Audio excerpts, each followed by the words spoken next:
Nous sommes le 28 octobre 2017 et nous voici réunis en cette soirée pour l'étude d'une épître écrite par le noble Cheikh al-Islam Ibn Taymiyyah rahimahullah ta'ala.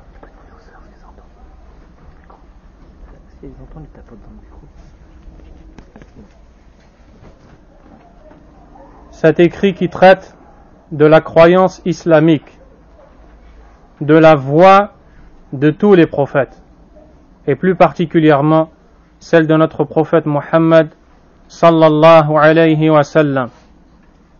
Un écrit bénéfique et dont les utilités n'ont plus besoin d'être prouvées. Celui qui connaît le contenu de cet écrit, qui le mémorise, qui vit avec sa mise en pratique, qui l'enseigne, il est sur la voie des prophètes, il est sur la voie de l'islam. Dans cette époque où les troubles ont touché bon nombre de gens, suite auxquels ils ont été égarés de la voie d'Allah subhanahu wa ta'ala. Nous demandons à Allah tabaraka wa ta'ala de faire revivre nos cœurs avec l'étude de cette science bénie, de bénir nos assises et de faire qu'elle soit la cause du pardon de nos fautes et qu'il cache nos défauts qui sont très nombreux, qu'il nous guide dans la voie du tawhid, dans la voie de la sunna du prophète Muhammad sallallahu alayhi wa sallam. Ceci étant dit, nous avons entre nos mains la croyance appelée al-aqidah al-wasitiyya du noble cheikh dont nous parlerons inshallah ta'ala. Et il incombe, afin d'étudier correctement cet écrit, d'écouter une introduction, de prendre une introduction dans lesquelles plusieurs sujets seront présentés et mis en avant, afin que par la grâce d'Allah subhanahu wa ta'ala, la personne soit prête et sache ce qu'elle va étudier et connaisse la valeur de ce qu'elle a entre ses mains.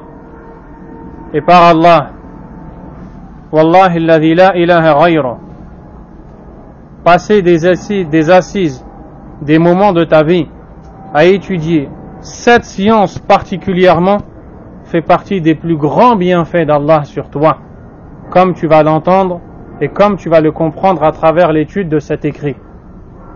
S'asseoir pour écouter ce genre de leçons montre qu'Allah subhanahu wa ta'ala t'a favorisé à bon nombre de gens, et tu le comprendras et tu t'en rendras compte et tu t'en apercevras au fur et à mesure que tu avanceras dans l'étude, insha'Allah ta'ala.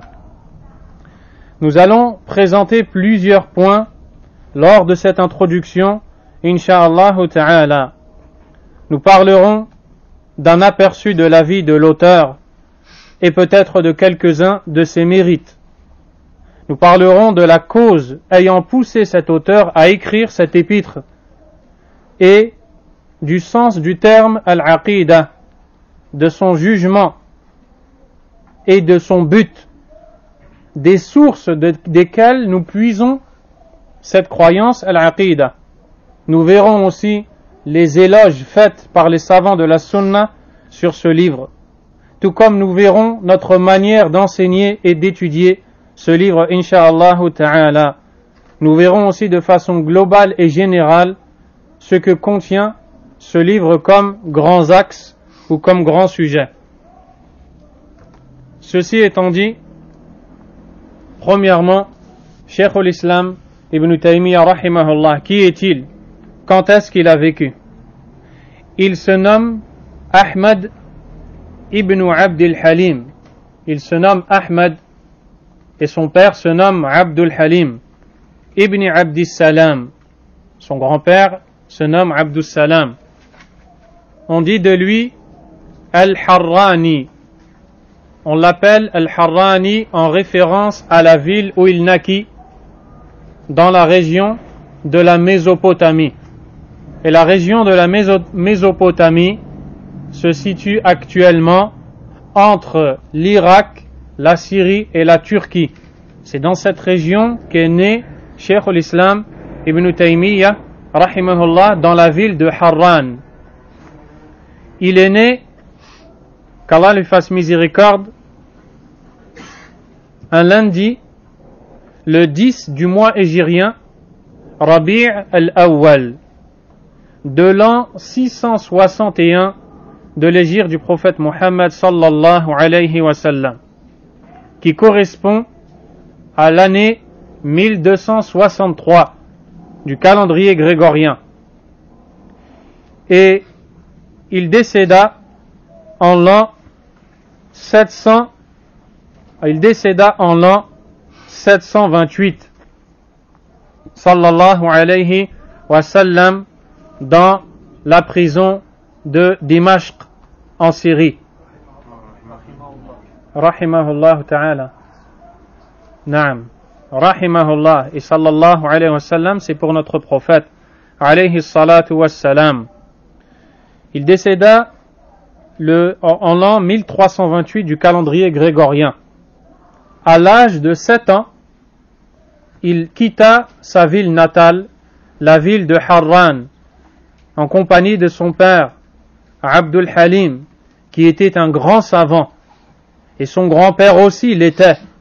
Et d'ailleurs, la plupart des membres de sa famille faisaient partie des gens de science, des gens renommés, connus pour leurs nombreux mérites, tant bien au niveau scientifique que moral, et du point de vue de leur application de la sunna du prophète sallallahu alayhi wa sallam. Ibn Taymiyyah rahimahullah a quitté Harran à l'âge de 7 ans suite à l'invasion des Tatars. Les Tatars qui ont envahi la Mésopotamie. Suite à cela, son père l'a pris et a rejoint la ville de Damas, Dimashq, en Syrie. C'est là-bas qu'il a grandi et il a étudié auprès de très nombreux professeurs et enseignants. Des centaines d'enseignants, de savants qui lui ont enseigné les sciences dans lesquelles il est ressorti brillant dans chacune des sciences qu'il a enseignées. Rahimahullah ta'ala, il était excellent.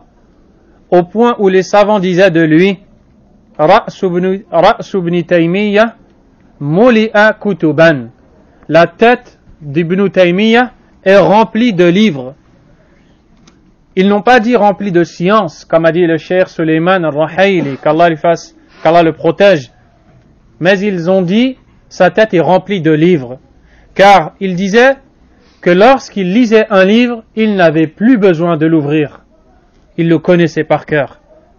Rahimahullah ta'ala. Et lorsqu'il s'asseyait dans ses assemblées, où il expliquait les versets du Coran, il se peut qu'il passait 1 voire 2 assises entières dans l'explication d'un seul verset du Coran, et les élèves remplissaient 2 cahiers de fawaïd, 2 cahiers de leçons bénéfiques.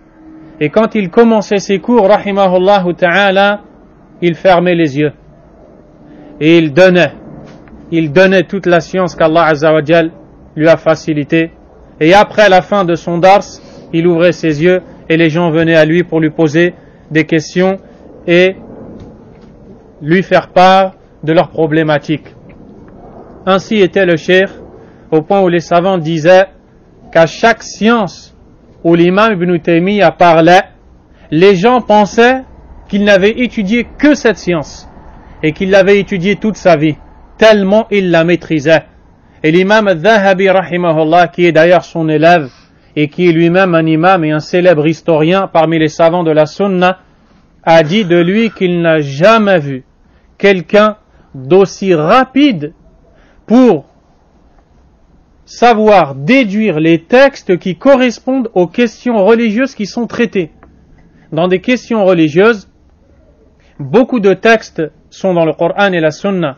Au milieu de ces textes, il avait une rapidité étonnante à déduire la partie du texte qui correspond à la question traitée. Rahimahullah. Dans l'adoration, l'imam Ibn Taymiyyah rahimahullah était tout simplement un signe d'Allah sur terre. tant bien dans les prières de nuit que dans le dhikr, au point où l'imam Ibn al-Qayyim rahimahullah a dit de lui qu'un jour il l'a vu ou qu'il le voyait fréquemment assis après la prière de l'aube jusqu'à presque arriver à la prière du Dhuhr, à la même place, depuis la prière du Fajr jusqu'avant le zénith. Et quand Ibn al-Qayyim lui demande pour quelle raison, Ibn Taymiyyah rahimahullah lui dit car c'est mon repas, c'est-à-dire c'est le repas de mon cœur. C'est le repas de mon cœur et sans cela je ne peux pas continuer. C'est ainsi qu'il était rahimahullah. Au niveau du courage, lorsqu'il a pris connaissance, lui ainsi que les autres savants qui étaient à Damas en Syrie, de l'arrivée du roi des Tatars, le dénommé Razan, ils ont constitué une assemblée et se sont consultés mutuellement pour trouver une solution à cette problématique gravissime qui est l'arrivée ou l'envahissement des Tatars qui allait arriver à Damas. Ils ont formé un groupe de savants qui se sont rendus auprès de ce dénommé Razan, le roi des Tatars. Quelqu'un qui était dur, un tyran, terrifiant, armé, avec des soldats. Ibn Taymiyyah rahimahullah est allé avec tous les savants qui étaient avec lui. Ils étaient apeurés. Ibn Taymiyyah rahimahullah ta'ala ne craignait rien. Ils se sont approchés, on leur a permis d'entrer auprès de Razan. Et Razan, ayant vu la foule de loin, Razan ne parle pas l'arabe. Razan ne connaît pas Ibn Taymiyyah. Et il ne connaît pas tous ces gens qui viennent. Mais subhanallah, il a regardé la foule, il a montré du doigt Ibn Taymiyyah, il a dit qui est cet homme? Les savants ont dit qu'Ibn Taymiyyah rahimahullah dégageait une prestance. Au point ils l'ont décrit comme ayant un regard parlant. Lorsqu'il te regarde, un message passe. Rahimahullah ta'ala. Et ça c'est le fruit de la piété qu'Allah fait don à qui il veut subhanahu wa ta'ala. Il s'est rapproché de lui et il lui a demandé qu'il s'exprime. Et Razan, en apparence, en tout cas, s'était converti à l'islam récemment. Et son père et grand-père, eux, n'étaient pas croyants. Ibn Taymiyyah, rahimahullah, s'est mis à parler avec Razan. Et il a été traduit par l'interprète de Razan. Ibn Taymiyyah, rahimahullah, lui a dit, ton père était un kafir, et ton grand-père l'était aussi. Et toi, tu dis la ilaha illallah Muhammadur Rasulullah, et pourtant eux n'ont pas fait le mal que tu as fait toi aux musulmans d'ici. Ittaqillah. Il lui a dit, crains Allah. Et l'interprète traduisait. Et Allah a béni ses paroles. Et Razan l'a écouté, il s'est ouvert. Au point où il lui a dit, invoque Allah pour moi. Ibn Taymiyyah rahimahullah a levé sa voix. Et il a dit dans le sens de ces invocations, oh Allah, si tu sais que Razan est sincère et veut le bien, assiste-le, accorde-lui ton aide. Par contre, si tu sais que c'est le mal qu'il veut, détruis-le et venge-toi de lui. Et Razan dit Amin, Amin. Il ne comprend pas l'arabe. Et les savants qui étaient avec Ibn Taymiyyah, rahimahullah ta'ala, quand ils ont entendu ces invocations, ils ont eu peur. Ils ont pris leurs vêtements, leurs qamis, et ils se sont couverts. Pourquoi? De peur que Razan n'ordonne à ce qu'on tranche la tête d'Ibn Taymiyyah et que son sang ne coule sur les gens autour de lui. Mais rien de cela n'est arrivé car Allah subhanahu wa ta'ala l'a protégé. Après cela, ils ont fait demi-tour et ont quitté Razan. Les savants qui étaient avec lui ont dit il va se passer quelque chose. Impossible de lui parler de cette façon sans qu'il nous envoie des armées dans notre chemin pour nous tuer. Il est meilleur que l'on emprunte telle et telle autre route et telle autre voie. Ibn Taymiyyah rahimahullah mutawakkil ala Allah azza wa jal. Il place sa confiance en Allah tabaraka wa ta'ala et dit comme vous voulez, quant à moi, je suis ma route. Que s'est-il passé? Ibn Taymiyyah rahimahullah ta'ala n'a été touché par personne et il était arrivé dans son village. Les gens l'attendaient avec un énorme respect pour ce qu'il venait de faire. Quant aux autres, Ils ont emprunté une autre route et ont rencontré des brigands de la route qui les ont dépouillés et dévêtis. Ils sont arrivés dans leur village presque nus. Allahu Akbar. Allahu Akbar. Les salafs ont dit, Man khaf Allah, quiconque craint Allah, akhafahu Allah. Akhafahu kullu shay. Toute créature le craindra. Celui qui craint Allah, Allah mettra dans le cœur de ces créatures la crainte pour lui, pour cette personne. وَمَنْ خَافَ غَيْرَ اللَّهِ وَلَمْ يَخَافِ اللَّهِ. Et quiconque ne craint pas Allah, أَخَافَهُ اللَّهُ مِنْ كُلِّ شَيْءٍ. Et quiconque ne craint pas Allah, Allah le fera craindre toutes choses. Allahu Akbar. Voici l'imam Ibn Taymiyyah rahimahullah. Cet imam a cet écrit qui a été qualifié par les savants de la Sunna comme un écrit bénéfique dont le musulman ne peut se passer. Le noble Cheikh Suleiman al-Rahayli hafidahullah a commencé samedi dernier l'enseignement de ce livre. Et il a dit, La yastarni al-muslimu amma warada fih. Le musulman ne peut pas se passer de ce qui est cité dans cet écrit de l'imam Ibn Taymiyyah rahimahullahu ta'ala. On disait de lui, Kullu hadithin la ya'rifuhu Ibn Taymiyyah falaysa bihadith. Tout récit, tout hadith inconnu par l'imam Ibn Taymiyyah n'est pas un hadith. C'est inventé. Subhanallah. Les hadiths sont très nombreux. Et cela montre la grandeur, la vasteté de son savoir. Rahimahullahu ta'ala. La raison pour laquelle il a écrit cet épître et ce livre béni. Ibn Taymiyyah rahimahullahu ta'ala est celui qui nous le raconte. Ceci car, après avoir appelé les gens à la voie des prophètes, à l'unicité d'Allah subhanahu wa ta'ala, les ennemis ont forgé des mensonges à son encontre et lui ont lancé des accusations desquelles il était innocent, bien sûr, comme c'est la coutume continuelle des gens de la bid'a, de l'innovation, des gens du shirk, du polythéisme, ahlul batil, des gens du faux.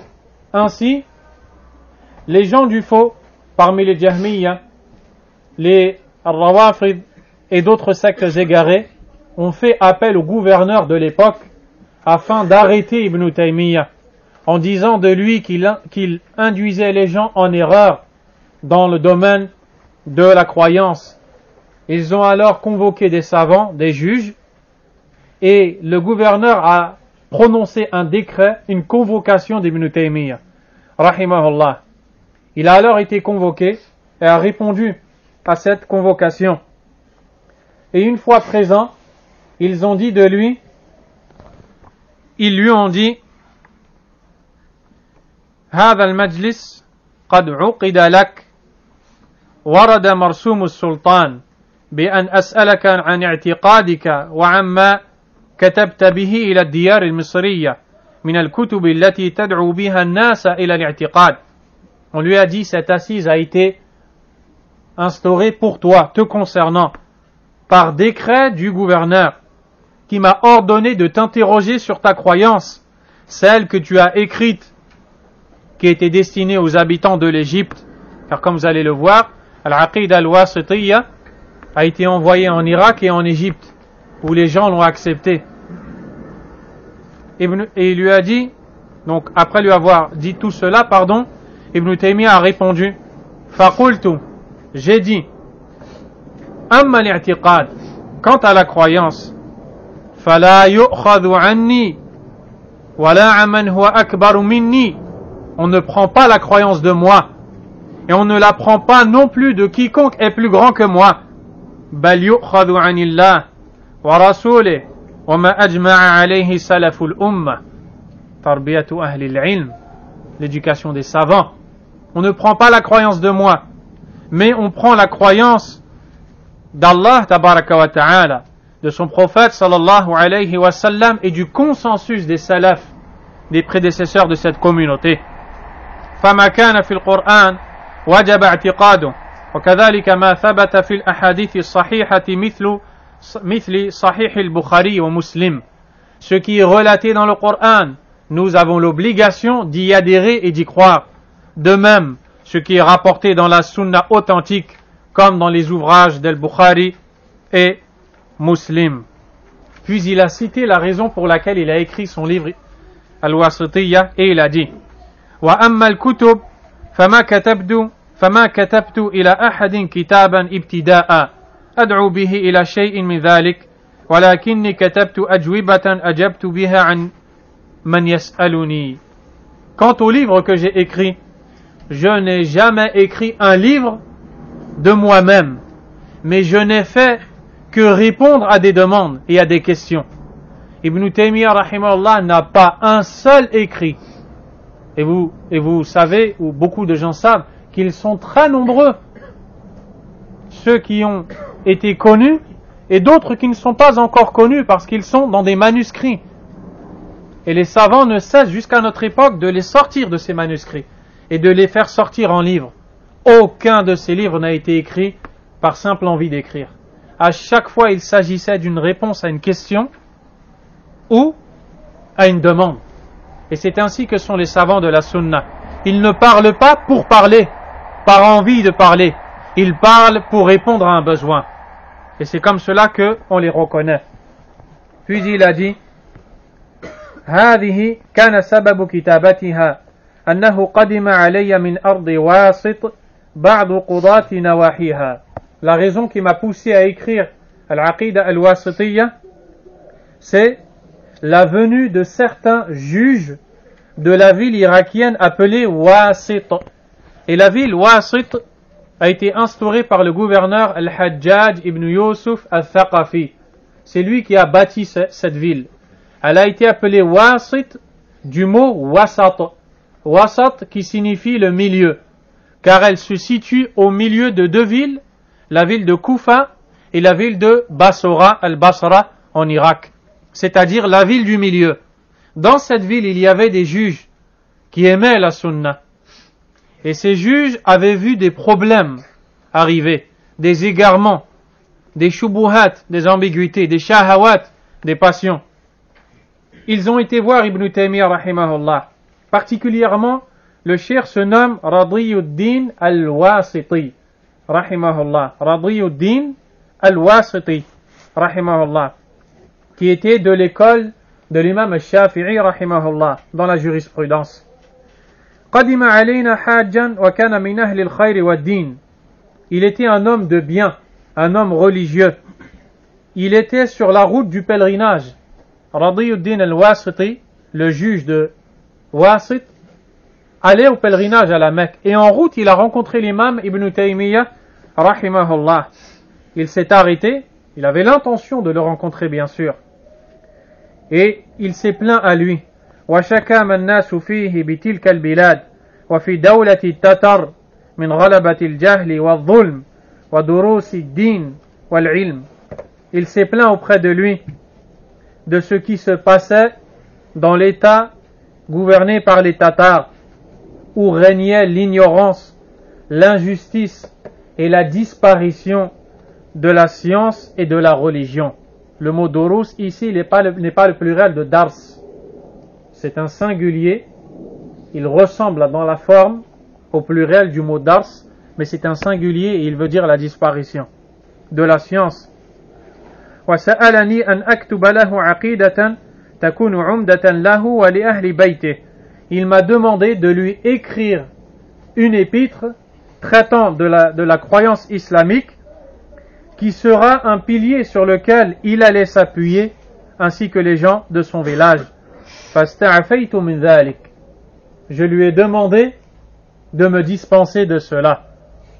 Avec la science qu'il a, il lui a demandé: dispense-moi de cela, la responsabilité. وقلت قد كتب الناس عقائد متعددة.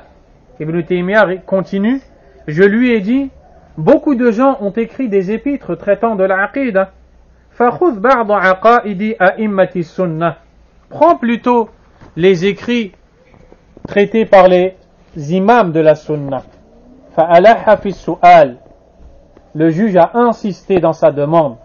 وقال ما أحب إلا عقيدة تكتبها أنت. فكتبت له هذه العقيدة وأنا قاعد بعد العصر. Il dit, le juge lui a dit, il faut absolument que c'est toi qui écrives. Je n'accepterai que ton écrit à toi. Alors j'ai accepté et je lui ai écrit Al-Aqida Al-Wasitiyya. J'étais en position assise après la prière du Asr. Et vous allez voir en combien de temps on va l'étudier. Ce qu'il a écrit, en quelques instants, il s'est assis. Bismillah, il a pris son stylo, sa plume, et il a écrit. Et il a déversé son flot de science dans ces quelques feuillets que nous allons étudier de façon résumée. Et vous allez voir le nombre d'assises, Inch'Allah ta'ala. وقد انتشر بها نسخ كثيرة في مصر والعراق وغيرهما. Et beaucoup de copies de cet écrit, dit Ibn Taymiyyah, se sont propagées en Égypte, en Irak et dans d'autres endroits. Le noble cheikh Abdurrazzaq al-Badr, qu'Allah le préserve, a dit, il n'y avait pas d'imprimante à l'époque. Comment faisaient ces savants? Ils prenaient leurs plumes et recopiaient les livres de façon manuelle. Et beaucoup de copies ont été propagées en Égypte et en Irak. Et ça, c'est la baraka de la sincérité des savants de la sunna. Walillahi alhamdu wal minna. Voici la raison pour laquelle a écrit ce livre l'imam Ibn Taymiyyah. Quand est-ce qu'il a écrit ce livre? Ibn Taymiyyah rahimahullah dit فَأَنَا أُحْضِرُ عَقِيدَةً مَكْتُوبَةً. Je vais vous apporter un livre traitant de l'Aqida, il parle de l'Wasitiyya, écrit min nahwi sab'i sinin qabla maji'i tatar ila Sham. Je l'ai écrit il y a 7 ans déjà, avant que les Tatars ne viennent dans la région du Sham pour l'envahir. Et par rapport à l'année de ce débat et l'année de la naissance d'Ibn Taymiyyah rahimahullah, pour vous résumer, Ibn Taymiyyah rahimahullah a écrit Al-Aqida Al-Wasitiyya à 37 ans. Comme l'a dit le cheikh Abdurrazzaq al-Badr, hafidhahullah ta'ala, à 37 ans il a écrit son livre Al-Aqida Al-Wasitiyya, rahimahullah ta'ala. Puis il a dit à ses adversaires qui étaient présents dans cette assise qu'il leur donne un délai de 3 ans. Il leur laisse 3 ans pour chercher, pour fouiller dans ce livre et chercher une seule lettre, un seul mot qui contredit la croyance des salafs, des compagnons radiyallahu anhum. Et il s'est engagé à revenir sur ses erreurs. 3 ans il leur a laissé pour étudier ce qu'il a écrit en une assise après l'Asr. Et 3 années plus tard, à votre avis, ils ont trouvé quelque chose? Rien. Pourquoi? Car comme vous allez le voir, le livre est rempli de hadiths et de versets. Et il parle très peu. Rahimahullahu ta'ala. Et c'est la méthodologie des savants de la sunna. L'imam Ibn Taymiyyah rahimahullah, dans son débat, a dit, après que l'on ait dit de lui Anta sannafta i'tiqad al-imam Ahmad, en réalité ce que tu as écrit c'est le dogme et la croyance de l'imam Ahmad. Ibn Taymiyyah rahimahullah a dit faqultu ma jama'tu illa aqidat as-salaf as-salih, je n'ai fait que rassembler dans cet écrit la croyance des pieux prédécesseurs, jami'ihim, tous. ليس للإمام أحمد اختصاص بهذا. L'imam Ahmad n'a aucune spécificité dans cela. والإمام أحمد, et l'imam Ahmad, إنما هو مبلغ العلم الذي جاء به النبي صلى الله عليه وسلم, n'a fait que transmettre la science apportée par le prophète صلى الله عليه وسلم.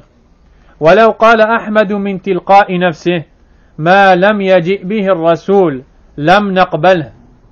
Et si Ahmad avait dit de lui-même des choses qui ne viendraient pas du prophète sallallahu alayhi wa sallam, on ne l'aurait jamais accepté. وَهَذِهِ عَقِيدَةُ Muhammad, et ceci est la croyance de Muhammad.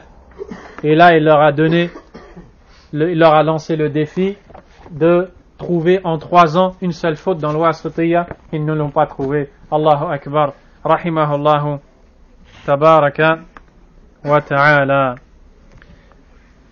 Après cela, chers frères, le Cheikh Sulayman al-Ruhaili, qu'Allah le préserve, a dit Mazaya hadha al-kitab, les traits distinctifs de ce livre. Premièrement, innahu qalilul mabna azimul ma'na. Ce livre est court dans ses mots, mais il est énorme dans son sens. Et c'est ainsi que sont les savants de la sunna, comme nous l'avons déjà dit. Deuxièmement, lam yadhkur fihi illa ayatan muhkama aw hadithan muthbata aw aslan salafiyan qad ajma'a alayhi salaf. Il n'a fait que citer dans cet écrit des versets explicites, des hadiths authentiques, ou alors une base sur laquelle les pieux prédécesseurs sont unanimes, au point où lui-même a dit taharraytu fi hadhihi al-aqidati ittiba' al-kitab wa sunnah. Dans cette croyance que j'ai écrite, je n'ai fait que rechercher au maximum ce qu'il y a dans le Coran et dans la Sunna. Troisièmement, ذكر فيه ما أجمع عليه خير الأمة. Dans cet écrit, il a cité ce sur quoi sont unanimes les meilleurs de cette communauté, les compagnons, ceux qui sont venus après et ceux qui sont venus après eux. Quatrièmement, parmi les traits distinctifs de cet écrit, il a bâti ce livre et l'a construit et écrit sur des signes par lesquels on reconnaît les gens de la sunna.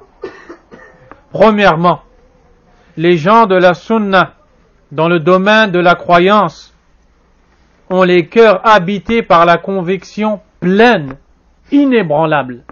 Le doute ne pénètre pas leur cœur. Quand il s'agit de la croyance, aucun doute ne les touche. Et vous comprendrez, le sens du mot aqidah, Inch'Allah, veut dire aussi cela.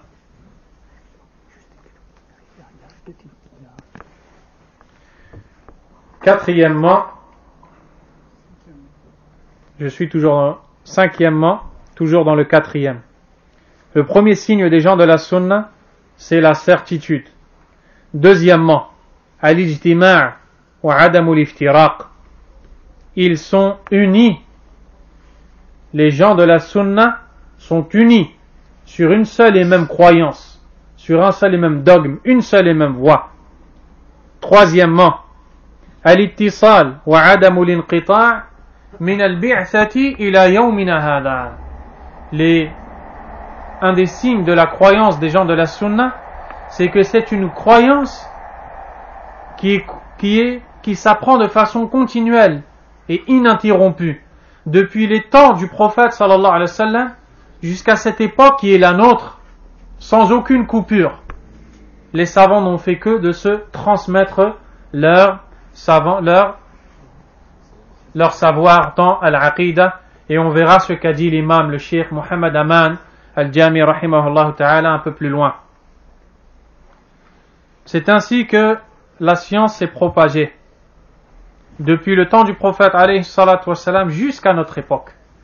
Quatrièmement, ce livre se caractérise dans son contenu par le juste milieu, car la croyance islamique saine et authentique est une croyance de juste milieu. Et là, le Cheikh Abdurrazzaq al-Badr, hafidahullah, et je fais une parenthèse dans cette parole que nous lisons, celle du Cheikh Sulayman, hafidahullah ta'ala, a dit, il y a des coïncidences étonnantes. Premièrement, ce livre englobe la croyance du juste milieu, aqidatul wasat, entre l'excès et le laxisme.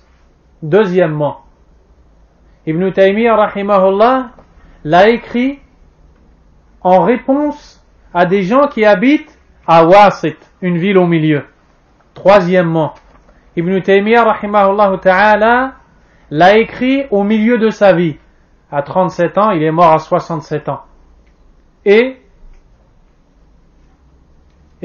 un ou deux autres points qui ne me reviennent plus à l'esprit au moment où je vous parle. Revenons à la parole du Cheikh Suleiman. 5e signe montrant les gens de la sunna, an-najatu wal-zuhur wal-nusra, le secours qu'Allah leur apporte, Azza wa Jal, et le salut. Ils obtiennent le salut, ils sont préservés dans ce bas monde des maux, et dans l'au-delà des supplices de la tombe, du châtiment de l'enfer, de la colère d'Allah subhanahu wa ta'ala. Ils seront toujours apparents, même s'ils ne constituent qu'une minorité parmi les serviteurs d'Allah subhanahu wa ta'ala. Jamais les gens de la sunna ne disparaîtront. Mais leur nombre augmente de temps à autre, tout comme il diminue en fonction des époques, des régions et des endroits.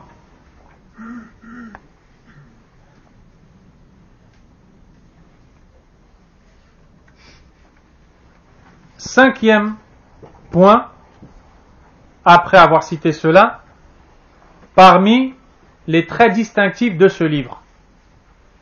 جمع في هذا الكتاب المسائل العظمى التي وقعت فيها مخالفة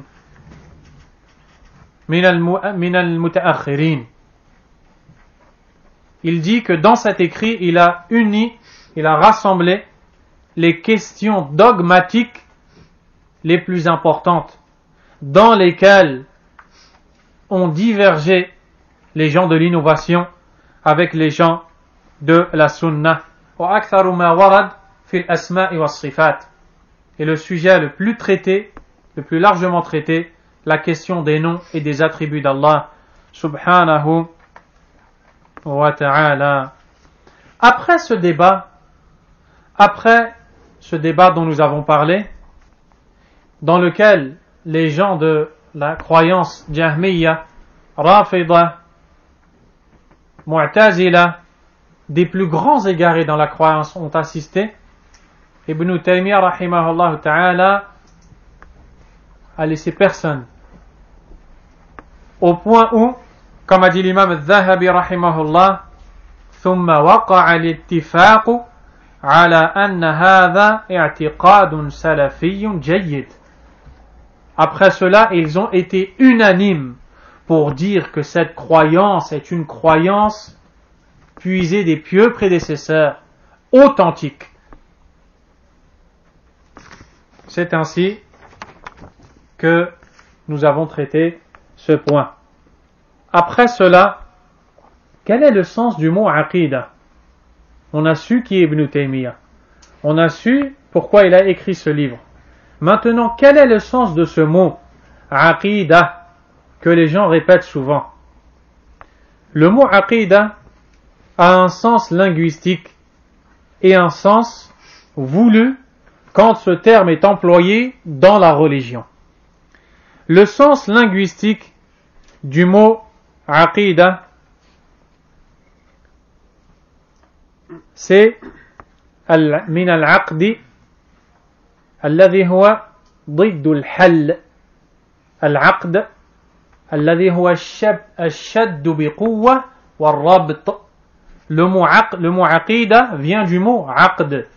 Et aqd, c'est le fait de nouer ou d'attacher fortement. À la base, voici ce que veut dire le mot aqd. Attacher fortement. Comme lorsque l'un d'entre eux dit aqdul habl, attacher un câble, c'est-à-dire le serrer et faire un nœud fort. Le Cheikh Mohammed Aman Hafidahullah al-Jami rahimahullah a dit استعمل هذا اللفظ في الأمور الحسية.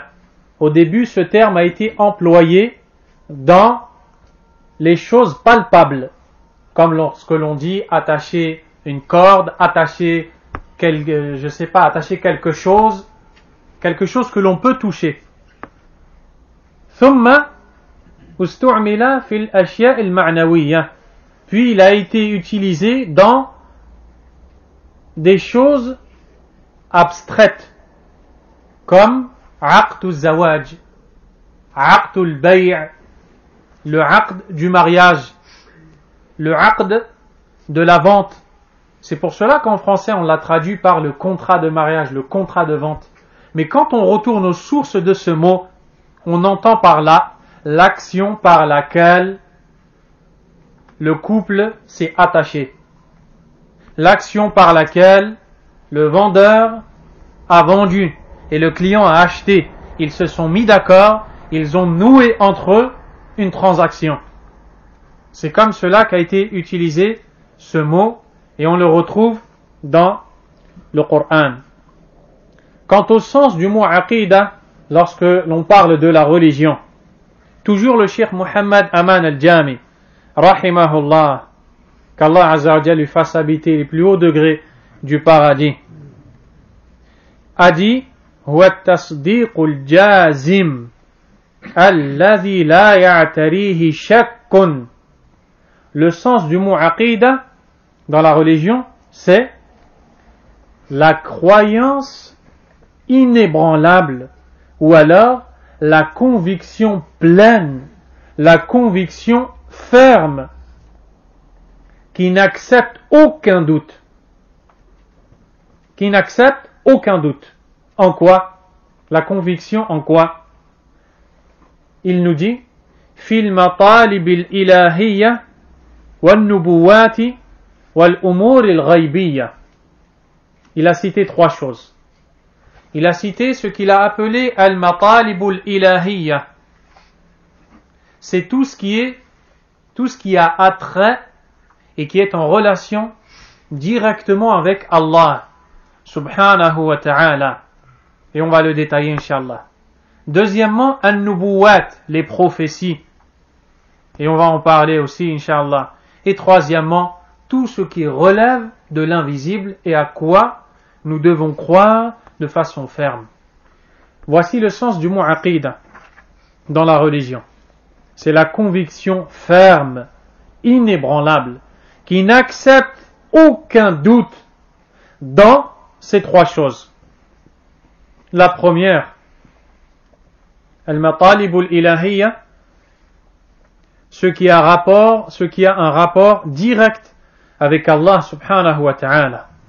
Ma yata'allaqu bir-rabbi tabaraka wa ta'ala wa asma'ihi wa sifatihi wa af'alihi. Tout ce qui est en relation avec les noms d'Allah azza wa jal, avec les actions d'Allah subhanahu wa ta'ala.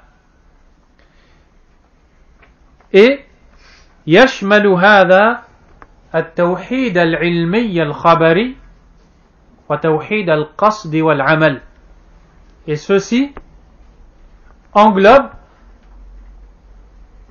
pour vous résumer et simplifier, toutes les catégories de tawhid, c'est-à-dire toutes les catégories d'unicité d'Allah subhanahu wa ta'ala, tawhid al-rububiyya, l'unicité d'Allah dans sa seigneurie, les actions que seul Allah est capable de faire, l'unicité d'Allah dans ses noms et attributs, et ces deux types d'unicité, de façon unie, sont appelés par les savants at-tawhid al-ilmi al-khabari, le tawhid scientifique. Pourquoi?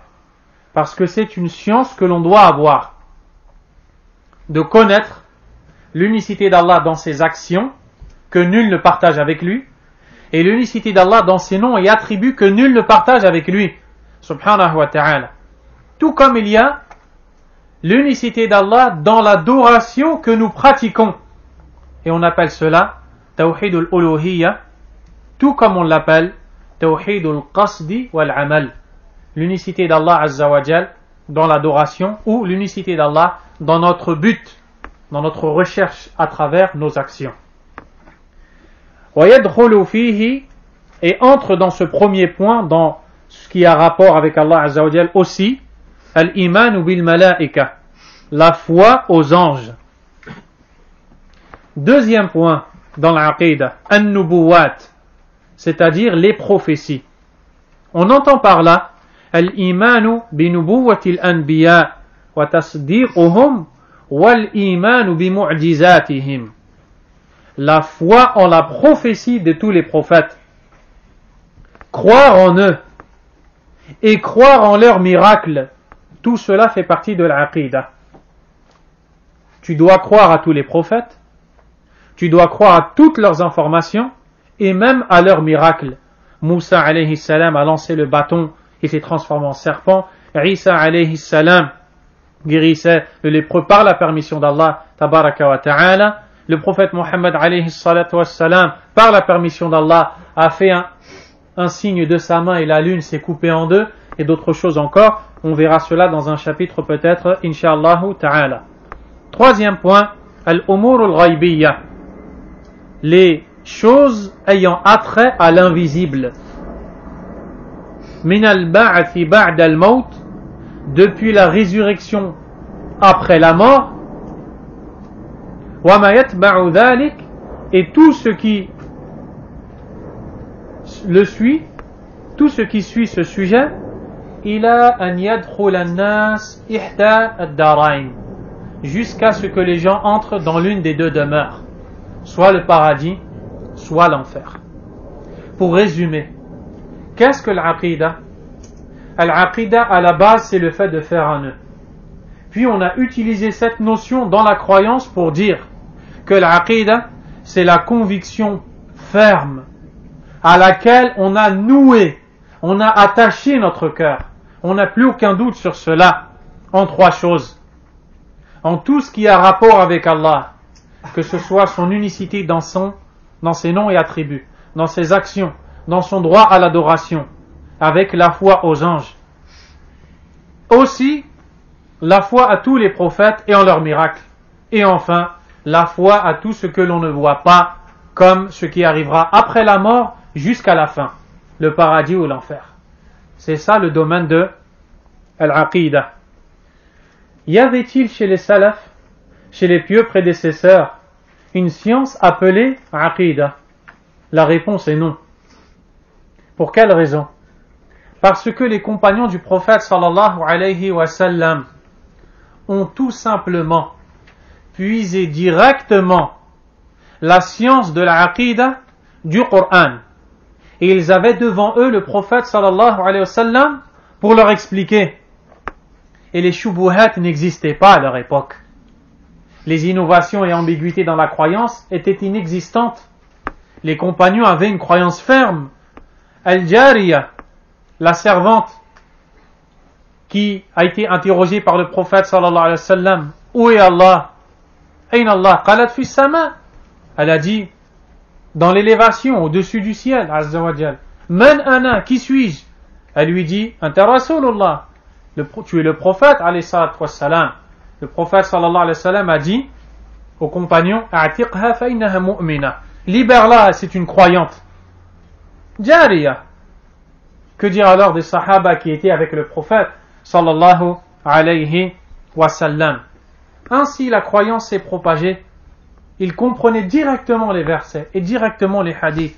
Il n'y avait pas d'égarement dans la croyance. Il n'y avait pas d'ambiguïté. Alors, des livres appelés Kutub al-Aqidah n'existaient pas. Tout simplement. À partir de quand et pourquoi est-ce qu'on a dû mettre en place cette science appelée Aqidah à part entière et qui en réalité n'est pas une science nouvelle, mais c'est simplement une facilité d'accès à ce à quoi les compagnons avaient accès sans emprunter le chemin que nous empruntons aujourd'hui. Vous comprenez mes paroles? Eh bien, pour quelle raison?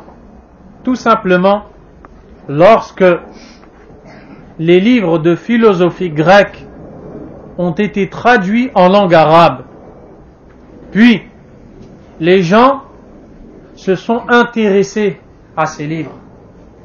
Et la philosophie, pour le résumer, c'est le doute. En un seul mot, la philosophie, c'est le doute. Et la aqidah, en un seul mot, c'est la certitude. Quelqu'un qui lit des livres de doute, qu'est-ce qui va se passer? La certitude va disparaître de son cœur. Puis, ces gens qui étaient brillants dans la langue arabe, mais très égarés dans la croyance, puisqu'ils ont jeté un coup d'œil sur ces livres égarants, ont pris les règles de la philosophie et les ont appliquées avec les noms et attributs d'Allah Azza wa Jal. Et on les appelle Ahlul Kalam, ou les gens de la science appelés Ilmul Kalam, des gens qui n'expliquent pas les versets des noms et attributs d'Allah par le Coran et la Sunna, mais par la raison, bil aql. وَيُقَدِّمُونَ الْعَقْلَ عَلَى النَّقْلِ. Et ils devancent la raison au texte. Lorsqu'ils parlent d'Allah Azza wa Jal, lorsqu'ils parlent des choses de l'invisible, ils réfléchissent. Ma raison accepte cela? J'y crois. Ma raison ne l'accepte pas? Je n'y crois pas et je dis que le verset ou le hadith veut dire quelque chose. Ou alors je dis que le hadith est faible. Wal'iyadhu billah. Quand les gens parmi les pieux prédécesseurs ont vu cet égarement, quand ils ont vu ces gens égarer les musulmans, qu'est-ce qu'ils ont fait? Ils ont commencé à écrire de nombreux livres en fonction des innovations présentes à leur époque.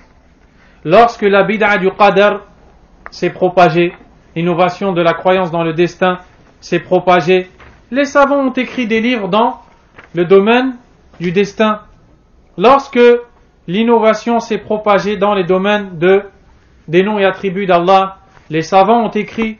Hammad ibn Salama rahimahullah a écrit un livre appelé As-Sifat, puis d'autres ont écrit Ar-Radd ala al-Qadariyya de l'imam Malik rahimahullah ta'ala, puis Abdurrahman ibn al-Qasim a écrit Risalatun fi Sunnah, un écrit dans la Sunna, et d'autres livres encore pour répondre aux Shia, pour répondre aux Khawarij, pour répondre aux Murji'a, pour répondre à toutes les sectes égarées dans la religion d'Allah subhanahu wa ta'ala.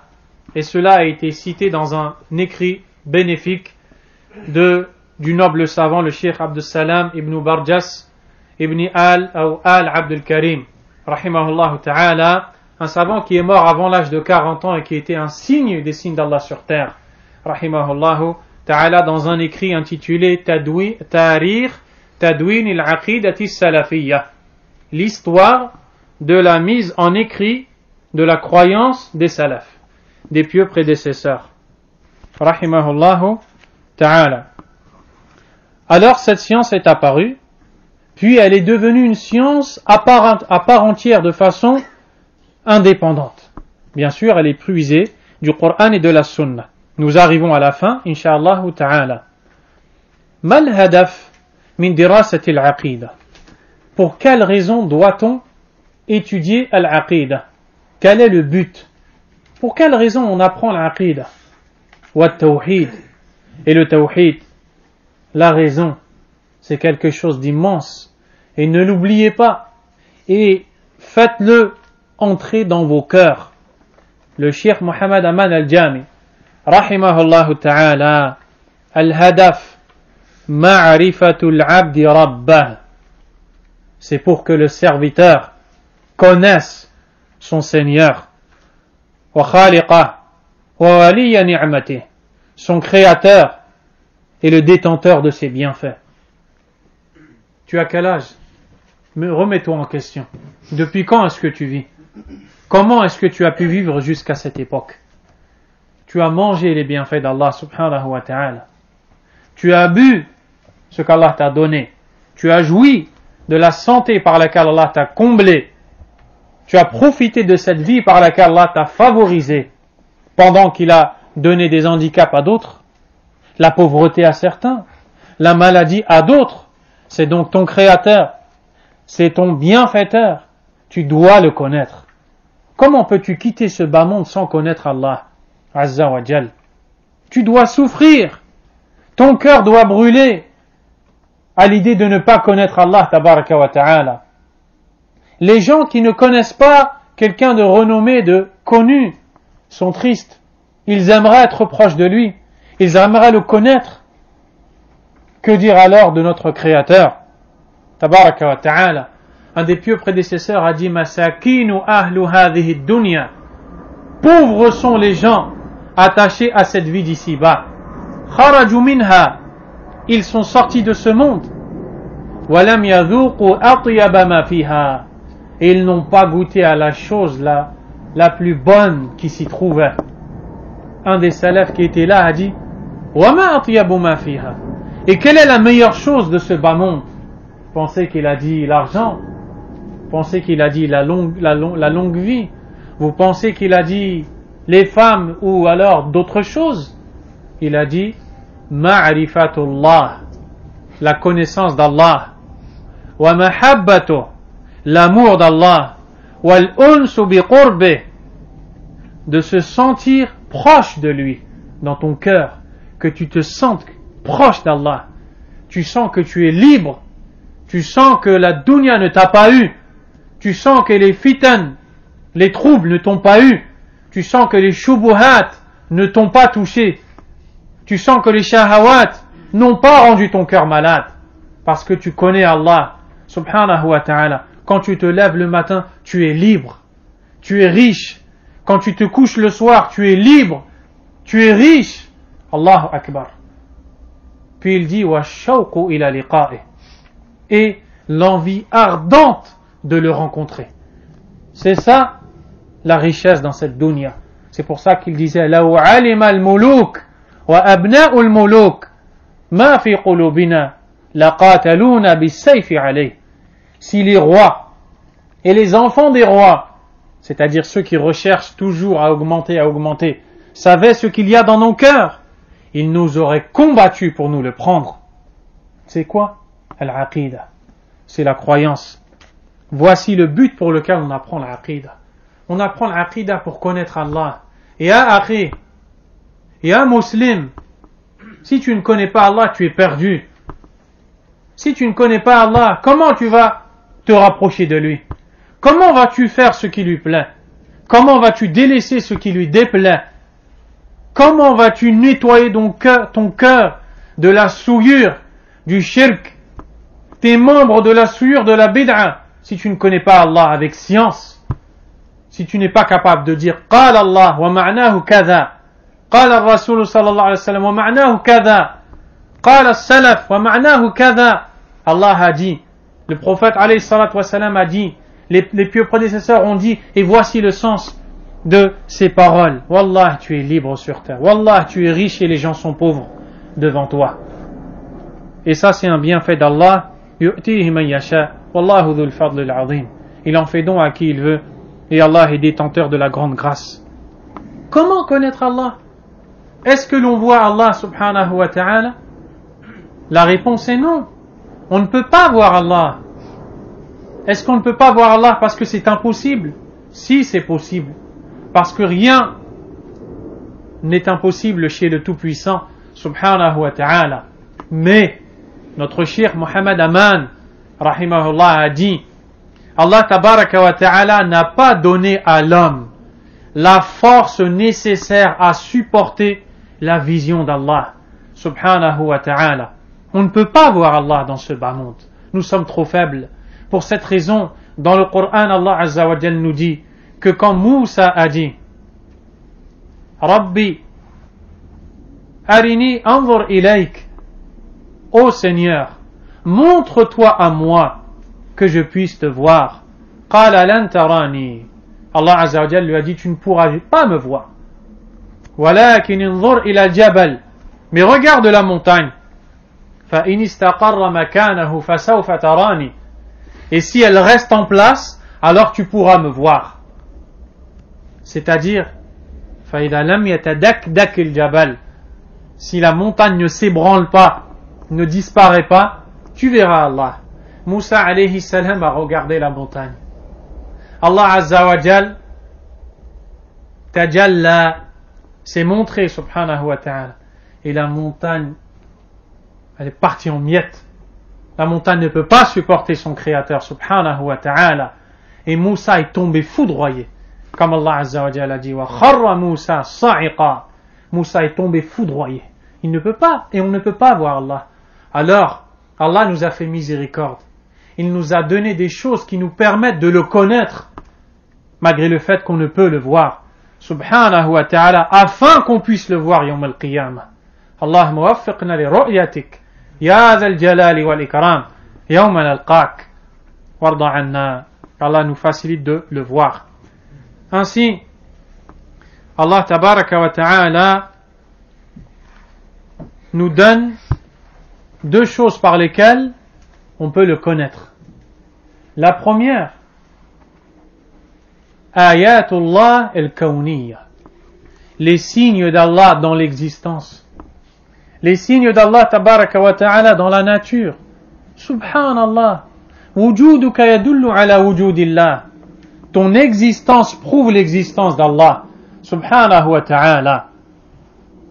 Lorsque tu vois comment les saisons se succèdent les unes après les autres de manière harmonieuse, lorsque tu vois la création du ciel, lorsque tu vois la beauté des montagnes, des océans, lorsqu'on te dit que dans la mer il y a d'innombrables espèces de poissons qui nous sont inconnus, car on ne peut pas encore atteindre ces profondeurs, lorsqu'on te dit que en levant ta tête tu vois un ciel parfaitement embelli qui n'a aucune fissure, avec des étoiles tout aussi magnifiques et belles les unes que les autres, lorsque tu vois toutes ces races d'animaux, lorsque tu vois tout cela, tu reviens et tu te dis Wallahi, la ilaha illallah.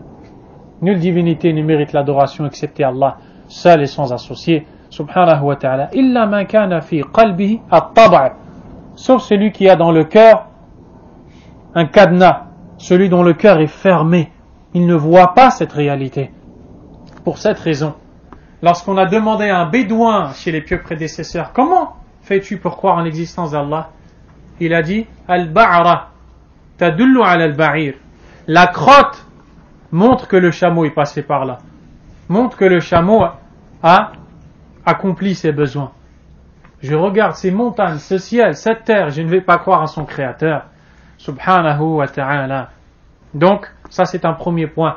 Et pour cela, le Coran regorge de versets montrant les signes dans la création d'Allah. Inna fi khalqis samawati wal ard, il y a dans la création des cieux de la terre, waqtilafil layli wan nahar, dans l'alternance de la nuit et du jour, la ayatin li ulil albab, des signes pour des gens doués de raison. Alladhina yadhkuruna Allah qiyaman wa qu'udan wa ala junubihim, ceux qui évoquent Allah debout, assis et couchés sur leurs flancs. Wa yatafakkaruna fi khalqis samawati wal ard, et ils méditent la création des cieux et de la terre. Quel est leur résultat? À quoi les amène cette méditation?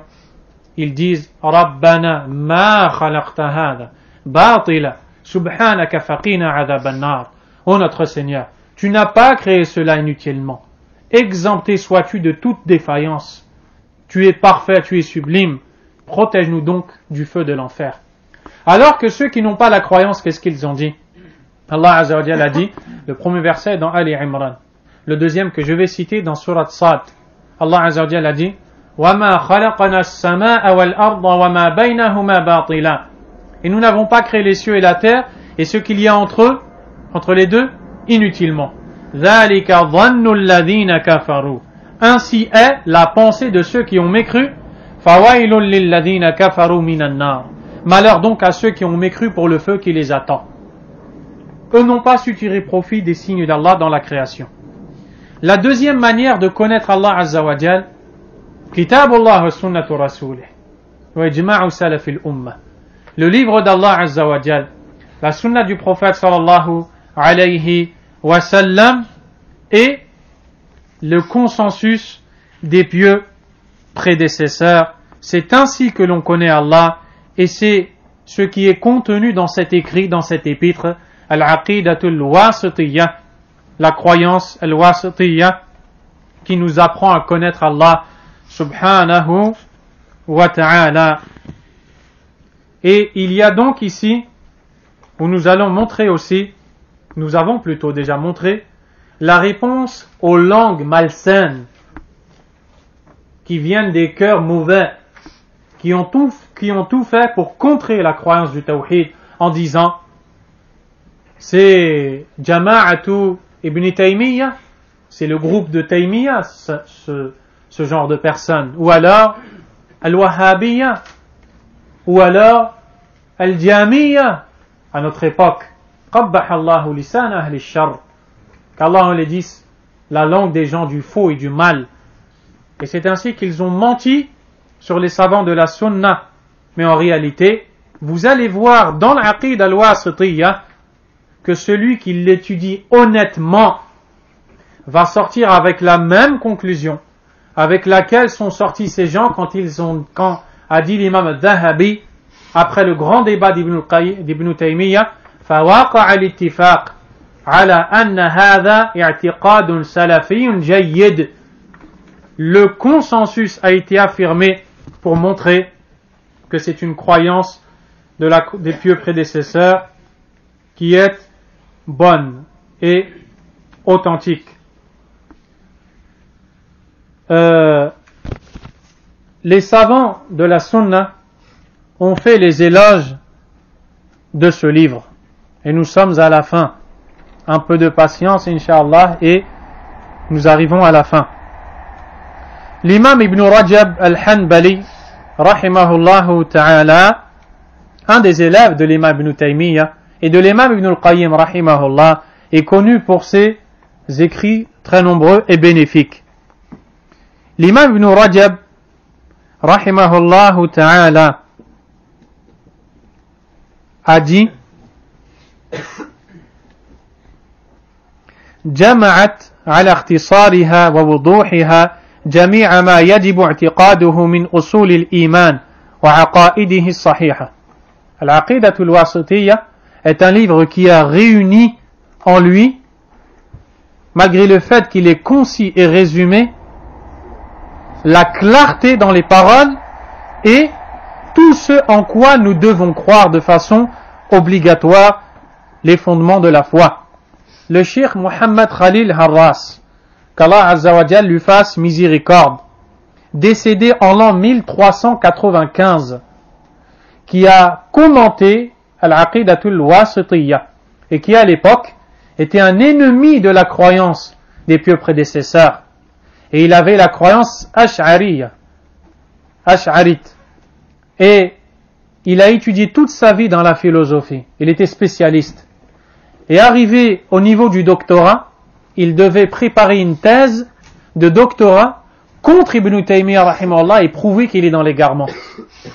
Et c'était le shir de Mohammed Aman al-Jami. Et il a rapporté à son élève la cause de son repentir.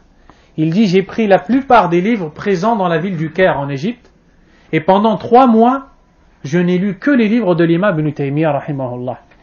Il dit, je venais de me rendre compte que je venais juste de comprendre ce qu'est l'islam, après avoir lu les livres d'Ibn Taymiyyah. Quel fut le titre de sa thèse du doctorat? Ibn Taymiyyah al-Imam Salafi. Ibn Taymiyyah, l'imam Salafi. Et ce livre-là, il est imprimé, je l'ai vu il y a 10 années de ça, au Yémen, et je ne sais pas s'il est accessible maintenant. Wallahu ta'ala a'lam. Parmi les savants de notre époque, le Cheikh Ibn Baz rahimahullah a dit dans les fatawa qu'il a prononcés, أوصي طلبة العلم في ابتداء طلبهم أن يحفظوا كتاب الله عز وجل أو ما تيسر منه وأن يحفظوا كتاب التوحيد وكشف الشبهات وثلاثة الأصول والعقيدة الواسطية. J'enjoins les étudiants en sciences dans leur apprentissage dans le début de mémoriser le livre d'Allah autant que possible ou ce qu'ils peuvent mémoriser, de mémoriser Kitab al-Tawhid, de mémoriser Kashf al-Shubuhat, les 3 fondements, et enfin Al-Aqidatu al-Wasitiyya. Il y a d'autres paroles aussi que les savants ont citées, mais on se contentera de cela. Le contenu du livre de manière globale. Le livre traite beaucoup des noms et attributs d'Allah subhanahu wa ta'ala en raison de la divergence à l'époque et jusqu'à nos jours des égarés qui ont voulu induire en erreur la masse des musulmans. Deuxièmement, la définition des gens Ahlus Sunnati wal Jama'a. Troisièmement, la Sunna en elle-même. Quatrièmement, certains attributs d'Allah de manière spécifique al-ulu, l'élévation, al-ma'iyya, la parole d'Allah, le Coran qui est une parole d'Allah, et la foi à tout ce qui viendra après la mort. La définition de al-iman, de la foi chez les gens de la sunna. La croyance des gens de la sunna vis-à-vis des compagnons. La croyance des gens de la sunna vis-à-vis des miracles des gens pieux. La croyance des gens de la sunna dans les comportements qu'ils doivent avoir et dans le fait d'ordonner le bien et d'interdire le mal. Voici le contenu de façon rapide et globale de cet écrit Al-Aqidah Al-Wasitiyya. Après cela, je me recommande à moi-même ainsi qu'à toute personne m'entendant et capable de mémoriser ce livre, de ne pas se priver de ce khayr. Subhanallah, combien de temps les gens passent avec le téléphone à la main? Imaginons tout ce temps avec Al-Wasitiyya dans la main à apprendre. Un temps viendra où forcément tu l'auras appris et tu marcheras avec la croyance de la sunna dans ta tête et dans ton cœur. Et en plus tu es sur le point de l'étudier. Donc ne te prive pas de ce bien. Nos cours, Inch'Allah, commenceront par une révision où je réciterai moi-même la partie qui nous concernera et je demanderai aux gens présents, parmi ceux qui vont retrousser leurs manches et apprendre, de réciter ce qu'ils apprendront, Inch'Allah ta'ala, afin de s'encourager mutuellement. Et Allah Azza wa Jalla a dit wa ta'awanu 'ala al-birri wat-taqwa, et entraidez-vous tous dans le bien et la bonté. On s'arrête ici, Inch'Allah. Wallahu ta'ala a'lam. Wa sallallahu wa sallam wa baraka ala nabiyyina Muhammadin wa alihi wa sahbihi ajma'in. Subhanaka Allahumma wa bihamdik. Ashhadu an la ilaha illa ant. Astaghfiruka wa atubu ilayk.